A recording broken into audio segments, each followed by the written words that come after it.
going to shock the world here. I'm calling for an open tryout. If anyone is watching this, I'm calling for an open tryout. I got a year of eligibility left. Might have some. Anthony, where is home for you? Home is Medway. That's wrong. All right, I hear what you're saying, but I'm just have to disagree. While we were in class this morning, I was watching his mixtape, and this guy catches and shoots from anywhere. Are you ready for some debate? Because Bobcat Breakdown starts right now. It is the end of our era tonight on Bobcat Breakdown. I'm Dylan Summer, and I'm joined by Clever Streich and Gage Kilborn. Guys, we made it our last time on the desk. Are you guys both ready for what we have in store tonight? Like you said, end of an era. Excited to go out and have one more time with you two guys. I'm looking forward to it as well. You know, we started out being good friends together back first year in college. Now we close it out together. No other fitting way to go without this. We're going to get right into the debate right now. The men's and women's tennis teams competed in the MAAC championships in West Windsor, New Jersey. Both teams made it to the finals and squared off against the Fairfield Stags. Which team in your guys' minds has the bigger rivalry with the Stags? The men's or the women's? Gage, I throw it to you. All right, this one, it's a bit of a toss-up here, but I would go with the men's team. The reason being is you got to look over the past 15 times the two teams played against each other. Quinnipiac leads the all-time series 8-7. And what makes it further more interesting, the past 6 meetings back to 2019, you know what the team's records were? 3-3. 3-3 record against each other. To me, that's a bit of a rivalry. And not just that, but how tight the matches were. This season, the teams met twice. First in the regular season, Fairfield won 4-3. Quinnipiac won in the championship game 4-2. But it was just very, very close throughout. It could have gone either way both times. And there's no other option as the men's tennis rivalry against Fairfield. That answer was banal and meaningless. Do you want to know why? Why? Because Quinnipiac women's tennis is the real rivalry. You see, Quinnipiac has played Fairfield in 2022, 2023, and 2024 for a MAAC championship. Okay. How is there any sort of debate about this? This is a championship rivalry. Back and forth these two teams have gone. Quinnipiac beat Fairfield in 22 and 23. This year, Fairfield strikes back. Now it's 11 all-time MAAC championships for the Fairfield women's tennis team. Quinnipiac has 7. These two are almost neck and neck with each other in terms of championship caliber and success. These rivalries have to be a two-way street. How many of those championships have come from the MAAC? Well, Quinnipiac did beat Fairfield in 22 and 23, like I said. But what's most important about it is that Quinnipiac and answer my question. How many of those championships came from the MAAC? How many of those championships came from the MAAC? Both of them, I would imagine. No, I'm talking about, you said 7 conference championships for Quinnipiac. How many of those were from the MAAC? Well, irrelevant to what I'm trying to say, the current moment is that Quinnipiac women's tennis is the real rivalry right here. If you look at the season, the only loss that Quinnipiac women's tennis had in conference play, it was to Fairfield. And then they lost the championship to Fairfield at the end of the season. Quinnipiac took the doubles point in that finals, and then Fairfield battled back as Sarah Liu bested Anagar Shankar in order to beat the Bobcats, spoiling the three-peat. This is the rivalry right here. This has to be the main rivalry. No. They spoiled the three-peat. They spoiled it. Tennis wasn't even 500 last year. Clever. All right. You mentioned a lot about the rivalry. What was the first 13 matches of that rivalry like? I know that Quinnipiac women's tennis is 17-4 all time, but before you say that, one of those 4 losses is for a conference championship. Okay. Devastation. Men's tennis has had that before too. Fairfield women's tennis has too. beaten Quinnipiac women's tennis for a conference championship. Okay. I'm sure that every single Bobcat is upset at Fairfield. Here's how a rivalry works. Here's how I view a rivalry. Go right ahead. All right. Enlighten me. It's called a two-way street. And the men's team, they had their redemption. They fought back and they got that redemption in the championship. The women's team, did they? Did they get the redemption against Quinnipiac Fairfield? won its first MAAC title. These two teams on the women's side, they've competed for 3 straight MAAC championships. I'm sorry. Closed book. Personally, I have the men's team, so I'm siding with Gage here. Let's keep the championship talk rolling as the Quinnipiac women's golf team came up short of winning its 4th straight MAAC title last weekend. With that, Leanne Peralta's clock has run out for the Bobcats. How will the women's golf team perform without Peralta in the fold? Clever, starts off. This is a tough break for Quinnipiac women's golf. 1 year after Kaylee Sakota transferred DeKalb Poly. Now, Leanne Sakota, what I would say is a cornerstone of this program. She's departing, the 2022 MAAC Golfer of the Year. This is still a very talented team. There still will be a lot of chances for this team, John O'Connor squad, to be in the mix for that MAAC Golf Championship next year. But, 3 straight championships broken this year by UAlbany. And a big part of why Quinnipiac had those 3 straight championships was Leanne Peralta. So I think it's a devastating blow, but it's not unsurmountable as Samantha Galantini won MAAC Rookie of the Year. That's some promise for the future.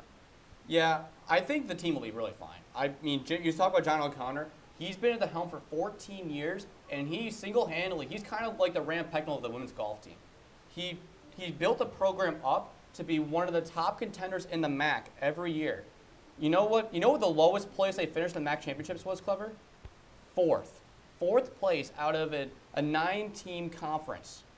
That is unbelievable to think about. And like you talked about it, they have a lot of talent. They had the rookie of the year in the conference, and they also have Fuji Zhang, who was the MAAC Golfer of the Year last year, who will be coming back for her senior year. Yeah, Zhang is a phenomenal piece to have on top of Galantini, but when you're talking about Peralta, who has smashed so many program records, like the best strokes per round last season, 74 strokes, it's going to be a tough piece to replace. She is. Yeah, I agree, but I still feel that you need the coach, like John O'Connor, is the main tribute of why the team is going to be successful in the future. Sounds like the golf team is going to be just fine. The acrobatics and tumbling team, meanwhile, has a championship of its own coming up this week. The question of the hour is what will have a bigger impact? The Bobcats breaking the most program records at the NCATA National Championships, or the team claiming its first NCATA title? Clever, where do you side? I have to go back in the time machine here. Since 2011, only 2 programs have won the NCATA overall national championship. Baylor has been the reigning champion since 2015 when we were all in middle school. Of course, winning a national overall championship would be the more impactful of the 2. There's 15 event championships that individually members of each squad can win. Quinnipiac had 4 last season. Baylor had 5. Baylor is the team to beat, and Quinnipiac is undefeated. Number 1 and number 2, they might face off in West Virginia in just a few days' time. Yes, they will, but I didn't even hear what your answer was first off. The overall championship. Okay. You're up in fantasy world. You got to get back down here on planet Earth. Okay. All right. It's got to be the event championships, and here's why. There's something that's a bit of a difference point between the overall, between the Baylor and the Oregons and the rest of the country. You know what that is? That Oregon's 4 and that Quinnipiac's 2 and that Oregon lost to Quinnipiac this year? Not that. It's this. Money. Oregon and Baylor, they're probably 2 of the biggest programs in the nation, and they know what it's like to win the big ones. They've done it in other sports before. And these smaller institutions like Quinnipiac and Frostburg State and Gannon, they won't really ever have a chance to compete at that level because it's all about the money. And I think that the events are what the big goal for them is, because it's the little victories in the nutshell for them. And you said the 4 event national championships they had last year, that's the most the program had in their history. Yeah. And that's why I say the event championships has to be the point, because they'll never have a chance to compete at a high status against the top ranked teams like Baylor. Personally, I'm going to side with Clever on this and say that a title would just be more impactful for Quinnipiac. It's got the word overall in it. Yeah. Okay, overall, but And believe it or not, we are already heading into our first break of the night. When we return, we are going to hop into Spring Sports Trivia presented by QBSN's broadcasters. Don't move a muscle and keep it here.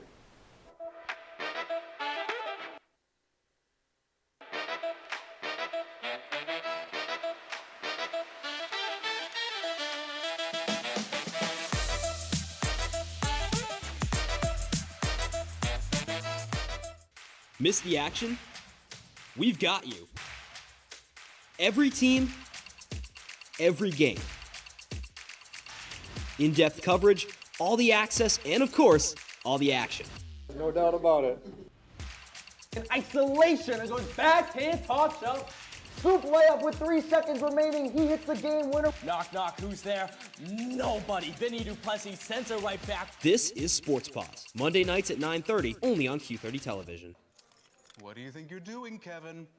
Was just gonna drive home. There are several warning signs present that you shouldn't be driving. Like hearing voices? Like your text-to-emoji ratio? Oh man, the selfies. Selfie, nailed it. We all have warning signs that let us know that we're probably not okay to drive. Mine is pretending to be your subconscious. Greg, come on man, let's put a ride home.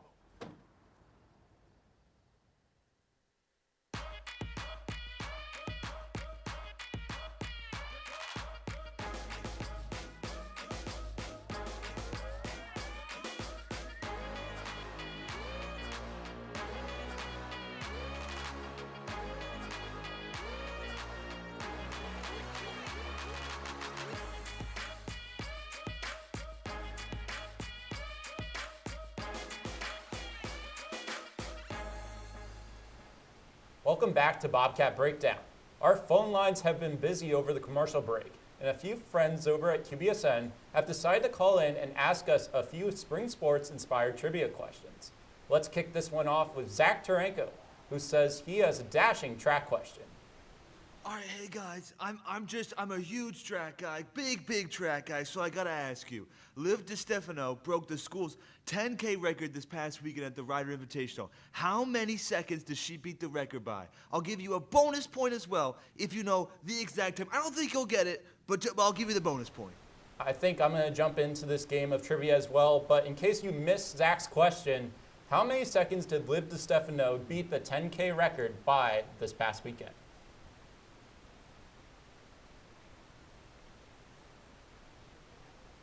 I'm thinking kind of low. I mean, it's a little bit tough on the, the distance races. You definitely want to have, incremental improvements, but I'm going to go actually with a decimal number here. You guys will see.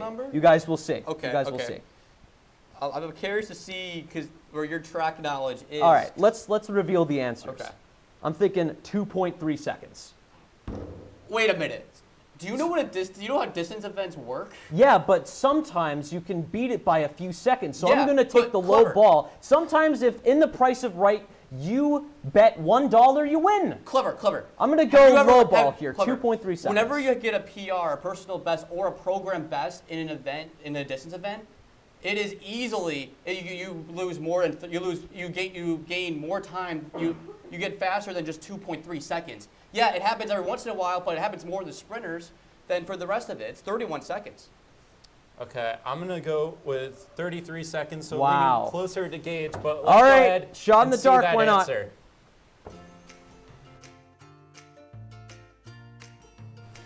Incredible. Well, I was pretty far a off. little but bit off Yeah, a little bit off there's there, still some time in this game to come back. Still some time in this game to come back. So round one goes to Gage. Let's move on to the next question that comes from Zach Stokinger, who has a thing or two about men's lacrosse. Zach?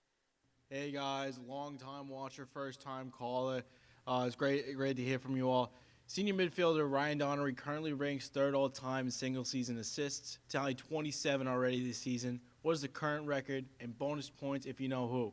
All right, guys, have a good one. Guys, what are we thinking about the all-time single season assist record for men's lacrosse? All right. I got my answer. You got your answer locked in? I'm thinking about this. I'm curious to see where your lacrosse I'm mindset going to go is. with a solid 40. 40 assists in a season.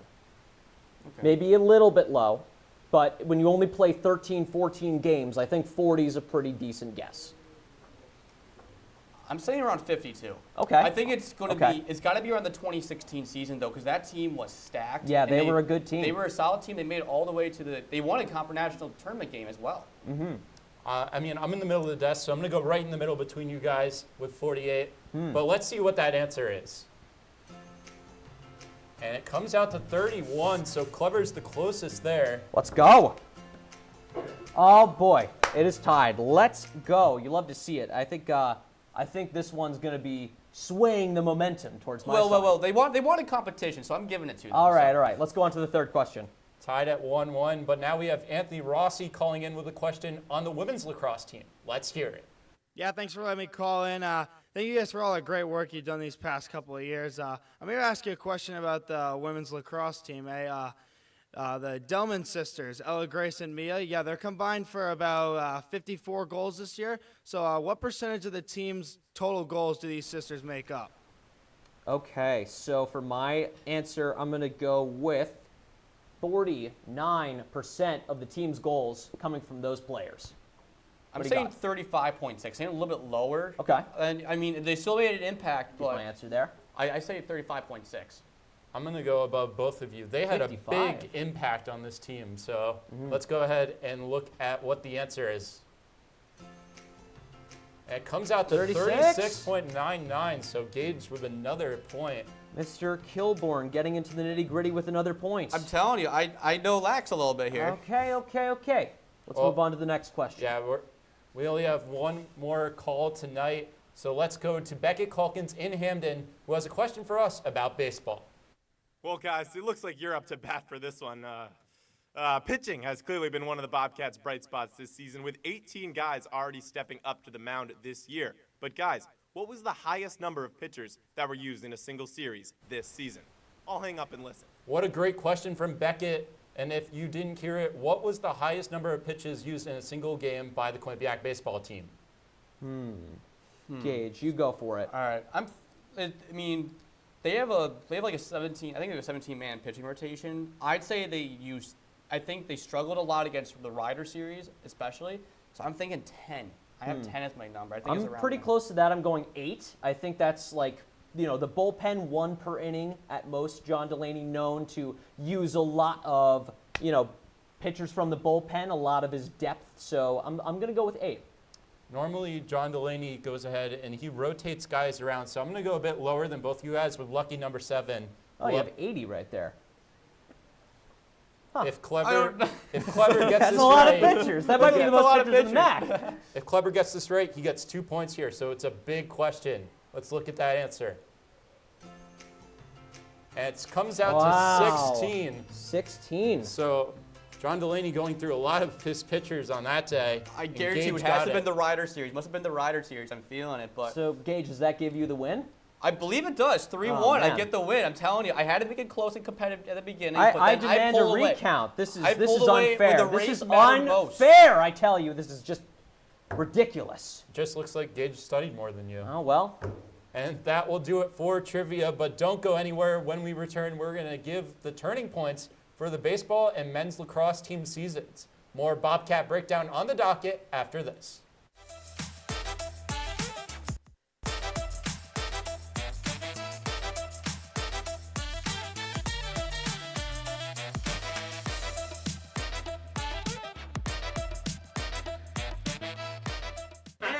Welcome to my crib tour. You're just in time for our show tonight. Hollywood News Update is clearly better than New York Minute. No, the debates, it's juicy, it's gossip, it's brand new. All right, let's let them settle this. We'll go to the control room. What's up, guys? We're just getting ready for tonight's show, which, for those who don't know, hashtag that is an e-news style entertainment news show. It's also a great way to get the latest and all celebrity drama. That's it for our crib tour. To see more on hashtag that, tune in at Mondays at 7 p.m. at q30tv.com/watch. Meet the Scan, a simple procedure whose mission is to detect lung cancer early.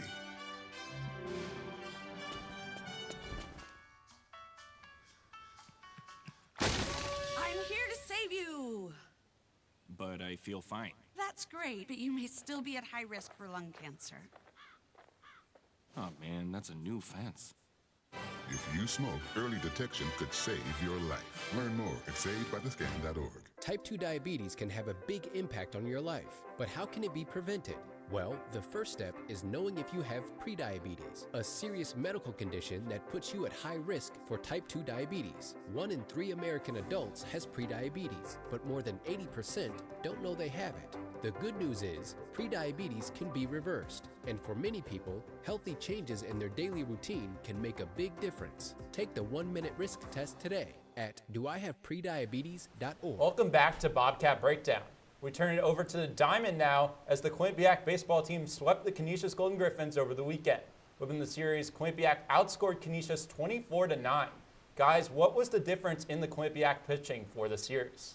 Clever, lead us off. Yeah, I think it's interesting. You know, the like we just said during the trivia segment, there's a deep bullpen here, but I think that Sam Favieri had an amazing performance in Game 1, 6 innings pitched, 2 earned runs, 4 strikeouts. He's the best in the MAAC in ERA with a 3.92. He was the standout for me on top of Mason Olsz's 7-inning performance in Game 2. All 3 of these pitchers played such a massive impact in why Canisius was down for the 3 count and swept by Quinnipiac this weekend. Yeah, I'd agree with you. Like you said, it was pretty much the bullpen stepped up. And that's the thing I've noticed with his pitching staff, especially coming into MAAC play lately, is that they have been playing. They've been stepping up. I mean, Favieri has been going. He's been going having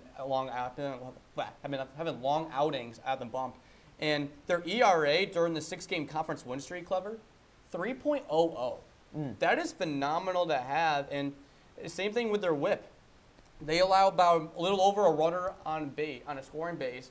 As you see, they're 1.75 WHIP on the season, and they've been really dominant so far. Like they've been kind of like, especially lately, they've been finding their rhythm, finding their groove, especially in conference play.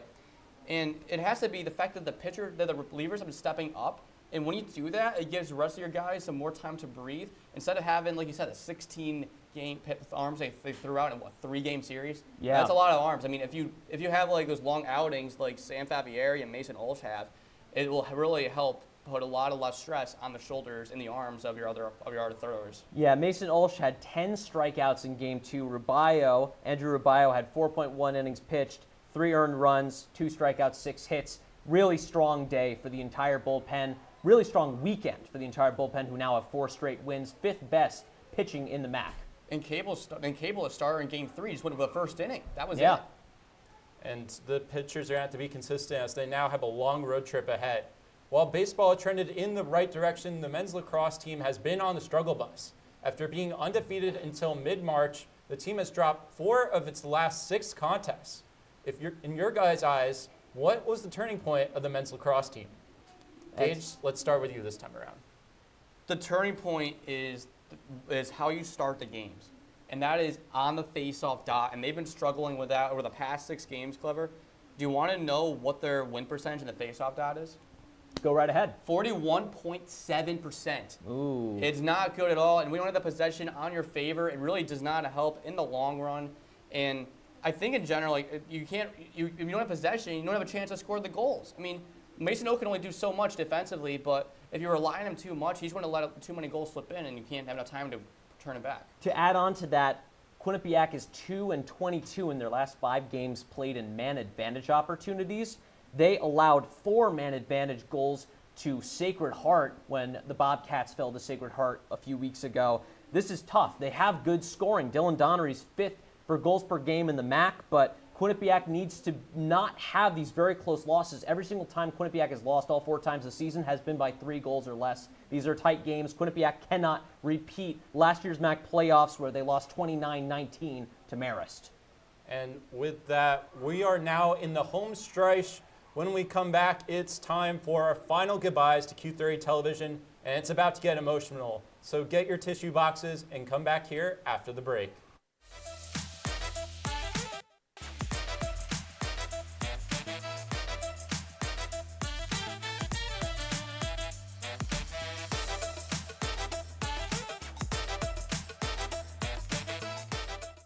I know what you're thinking. I need a job. I need a new career. Well, I've been there. I've been there. I've been there. I wasn't happy with what I was doing. After high school, I didn't have a plan. I just wanted to start working. I got laid off twice, but you gotta keep going. You just need the right skills. Find an apprenticeship. I found a 2-year IT program. I found a medical course online. I'm now a consultant in the tech space. You have more options than you think. You can do this. You will find something. You will find something new.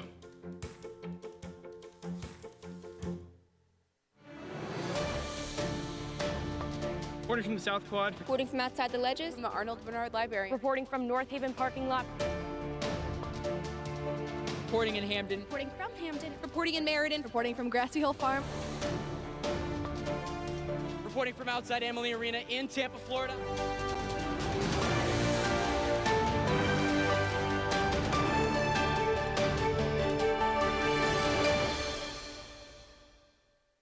honey, what I think you need is a socket wrench. I played JV basketball. I'm sorry. I don't think it looks right. This is good, and it's all good, baby. Is it really all good?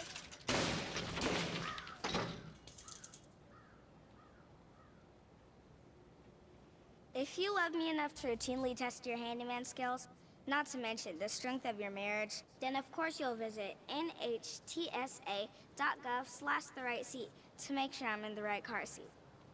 I'm gonna call my dad. Welcome back to Bobcat Breakdown. We have made it to our final roars. I hand things over to my roommate for the last 4 years, best friend, fellow producer, and partner in crime, Clever Streich. When I sat down to write this roar, I remembered what one of my mentors, Q30 alumni Jonathan Banks, liked to say. You get out what you put into student media. And for the past 4 years, I've lived by that mantra, putting my whole heart into learning the craft of sports television every Monday and Tuesday night. In return, Q30 has gifted me with numerous on-air and behind-the-scenes producing opportunities. 3 years on the staff of Sports Pause, the chance to cover Quinnipiac's first National Men's Hockey Championship, and outdoor hockey in a snowy Fenway Park. But above all else, I have made lifelong friends, like the 2 men I am honored to share the desk with tonight. So thank you for accepting a guy that has an adjective for a name as one of your own. I'm excited to see what the future holds, as I have the opportunity to work on this summer's Olympic and Paralympic coverage at NBC Sports. But before I go for gold in Stanford, there's one last thing I have to say. For the past 3 years, I've signed off from this desk in the exact same way. Take a look. My name is Clever Streich. Good night from Hampton. Good night from Hampton. Good night from Hampton. Good night from Hampton. For Dylan Summer, for Santino Maione, for Nick Antoniotis, for Gage Kilborn, I'm Clever Streich. Good night from Hampton. We say so long, Sports Spas, and good night from Hampton. So Q30, I'm Clever Streich. Goodbye from Hampton. The first time I have heard of the school, Quinnipiac, I was just 14 years old, watching the 2016 NCAA hockey selection show with my dad to see where his alma mater, RIT, was going and who they were going to play. They ended up playing against Quinnipiac, and the Bobcats got the better of the Tigers to begin their run to the Frozen Four. Looking back, if it was not for this moment, I may not have looked at the school's open house invitation in as much depth as I did, and would not have found out about the school's communications program that had me strongly consider being a student here. While I first stepped foot on campus, I knew I wanted to do something with covering the men's ice hockey program, mainly play-by-play. However, I never knew what Q30 would end up doing to impact not just my career, but also my life. Through Q30, I've had the privilege to be on 13 different beat reporting staffs, covering sports teams in 5 states, and witnessing the school's first NCAA national championship in person. But above all, these historical moments, the biggest part that I'll remember is the friends that I made while I was reporting and all the lessons I learned. I can't begin to thank Ethan Logan enough for what he did for me. My first time beat reporting, he quickly took me under his wing and taught me how to use Premiere and make my first highlight. 2 years later, when he was given the title of sports director, he felt that he could put enough trust in me to be the men's ice hockey beat reporter, and that forever changed my life. Alongside him, I won't be here today if it was for the 2 men sitting beside me that I'm honored to not just call my friends, but to call my family. They put enough trust in me to be an associate producer for the show Sports Pause to help turn it into a Pinnacle Award-winning show last year. They allowed me to be inventive with some sports that did not receive as much coverage. And because of this, I felt that I finally found where I wanted to be. I can't thank the station enough for helping me grow to be where I am today. I'm happy to announce that I'm going to continue my reporting career as a multimedia journalist for the WWNY Channel 7 news team in Watertown, New York. I would not be more proud to announce this achievement if it wasn't for this station. I would not feel prepared to take on this next chapter of my life. I personally can't thank my family enough for their support through my journey to be where I am today. I especially cannot thank my dad enough for telling me about this career path if I never heard of it. I would still not know where I would belong, where I would be in this world. My last words to the station is a piece of advice. Do not be afraid to try new things. Always be that risk taker. The worst that could happen is someone could say no, but you'll never know unless you try. Over the past 4 years at this station, I never could have imagined how far I would grow. If anyone knows me, they would see me as a quiet and reserved person. I've dealt with my social anxieties ever since I was young. I would barely talk to anyone, and I was too afraid to step outside my bubble. I was self-conscious of each word I said and avoided social situations at all costs. Once I stepped through the doors at Quinnipiac, my social anxieties were put to the ultimate test. I entered the next phase of my life, and it was a fresh start to rewrite myself. Coming to the university during the pandemic turned out to be a blessing in disguise for me. I got to ease into school as well as student media. After slowly getting involved with broadcasting in high school, I jumped in headfirst at Quinnipiac. I became an associate and executive producer of Q30 Television Sports Pause, a beat reporter, a contributing member of QBSN, and even hosted a radio show on WQAQ with the two people beside me. With each of my experiences in student media, I learned that it was okay to be uncomfortable and to push my boundaries. This year, I pushed myself harder than ever before, becoming the sports director of the station. And let me say, it was the most rewarding experience of my life. I got to see veterans and newcomers make leaps and bounds with their content and break out of their own comfort zones. Without the support of my friends, family, professors, past and current members, and Clever Streich and Gage Kilborn, I would not be where I am, and I cannot express enough how they inspired me and helped me grow as a person, producer, and sports journalist. With a heavy heart, goodbye Q30 Television. Thank you for being a part of my life for the last 4 years.